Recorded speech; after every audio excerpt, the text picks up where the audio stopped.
SABC, host broadcaster of the G20 South Africa 2025. Go back to the Speaker's Corner. They resisted. They started assaulting police officers, started pushing back at police officers. They also then started spraying tear gas. As a result, one police officer has been taken to hospital for medical attention. We have opened a case against Dudula. The charges that they're facing, firstly, public violence. The second one, assaulting of a police officer and contravention of the court order. You'll recall that they were handed down a court order not to intimidate and harass foreign nationals. So by their actions in trying to block the Nasrec and Baragwanath Road, we see it as an attempt to intimidate and harass foreign nationals. So the third charge there is contravention of their court order. We have arrested 2 individuals, Dudula members, and we have started with investigations.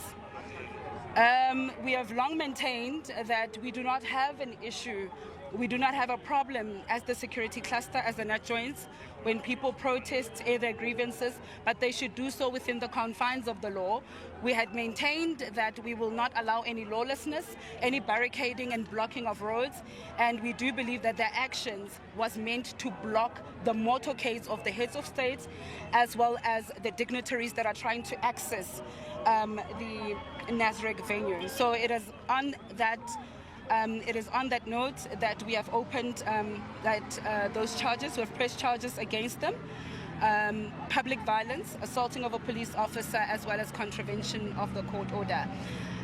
We had previously, during the week when we held a press conference as the NAT joins, requested the people of South Africa as well as interest groups to make sure that they protest within the confines of the law.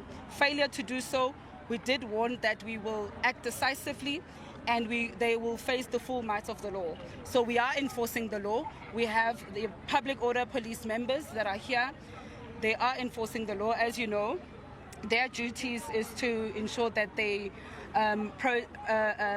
control large crowd gatherings and so on. So we are quite happy with the work that they are doing. They are just enforcing the law according to Section 205 of our Constitution. Linda, can you please answer? The leaders of Dudula are accusing the SAPS of unnecessary force, and they are saying that they were merely marching towards the road that you're speaking about to be visible, and they were not intending on blocking any roads. That is the accusation they're making. What is your response to that? Well, my response is that our public order policing officers have the powers to enforce the law, and they will do so without fear and favor. They were warned numerous times to go back to the Speaker's Corner. The Speaker's Corner is on my right. They have no right to march on the road where motorists and road users would be inconvenienced. So they were already blocking roads. And they were not sticking to the Speaker's Corner. So we have full faith and confidence in the operation that is being led by Colonel Pate and his team. So if they have any case against the police, then they can register their case with IPID. But for now, we are enforcing the law, and we are going to make sure that there are no disruptions towards the G20 Leaders Summit. And we've long maintained that we are here to ensure that the G20 Leaders Summit takes place in a safe, secure, and peaceful environment. So we are here just to enforce the law. That is our mandate. That's our constitutional mandate, and we will continue to do so. Sis Athlenda, Alpha Ramushwana here from Eyewitness News. You said there are 4 speakers' points. Have there been any other disruptions in and out, outside the Nasrec Expo Center? Absolutely not. This is the only grouping that is posing challenges for us as law enforcement. We had women that were dressed in black in support of the Women for Change at another Speaker's Corner. They are protesting peacefully. They are sticking to to the Speaker's Corner. I mean, we've got, I think it's members of the judiciary that are here. We've got other groupings as well. The elderly people that are here, they're not blocking roads. They're not stopping movement, attempting to stop movement of cars, of motorcades and so on. So we do not have a problem with those particular groupings. They've been very peaceful, and for that we'd like to thank them, for upholding the law. But our only problem is when people start to now block, motorcades, block routes that are used to access the main venue where this G20 Leaders Summit is taking place. Atlanta Crisaldo Lewis from SABC Television News. In terms of a security, at a security level, how would you categorize at this particular point, from a security level, how things have gone? Tomorrow is the last day of the G20. How would you categorize it thus far? You've already indicated that there hasn't been any other incidents. How would you categorize it so far in terms at a security level? No, in terms of categorizing this particular event, nothing has changed. The event is running smooth.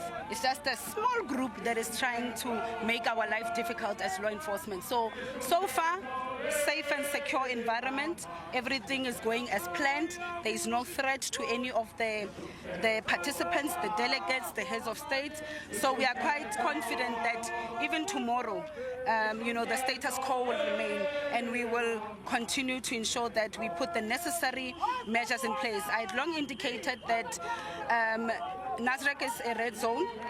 It is a restricted area. If you are not in possession of a valid accreditation card, you will not be allowed in the vicinity. Those that still want to protest and so on within the confines of the law, we are here to also ensure your safety, but we are not going to allow lawlessness, not under our watch. This G20 Leaders Summit will take place in a safe and secure environment, and it will run smoothly up until tomorrow when it ends. Thank you. Thank you. Thank you very much. Thank you very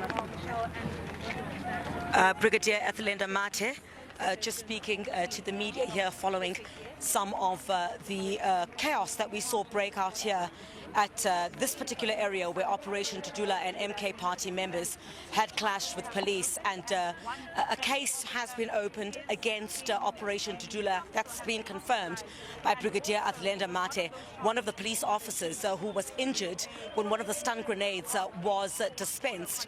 He has been taken to hospital, we understand. Amongst the charges that Operation Dudula is facing is charges of assaulting a police officer as well as public violence. That's what we're hearing from here at the moment. She says that overall, from a security perspective, this is the only incident that has happened since the start of the G20. There are no other incidents that have taken place at this particular point. They're expecting that to continue. She says there have been no security threats against any of the dignitaries, the heads of state that are currently in the country at the G20 Leaders Summit, and we're expecting that any moment now you might have, given that the rains have started now, you might have some of these members that have been protesting here that will leave here now. There's also been a group of Ethiopian nationals as well who are also part of the demonstration here, and essentially with them, they were highlighting issues pertaining to their country, given that you have the head of state of that country who is here for the G20 Leaders Summit. But what we're hearing from police at this stage is that a case has been opened against Operation Dudula, and this pertains to a police officer having been injured in the chaos that broke out here, and Operation Dudula facing charges of public violence as well and assaulting a police officer. That police officer has been taken to hospital, and we do understand that there aren't any other injuries. But we did hear a bit earlier on when that stun grenade had been dispensed, there had been members of the protesters that had also been injured in that instance. Back to you in studio.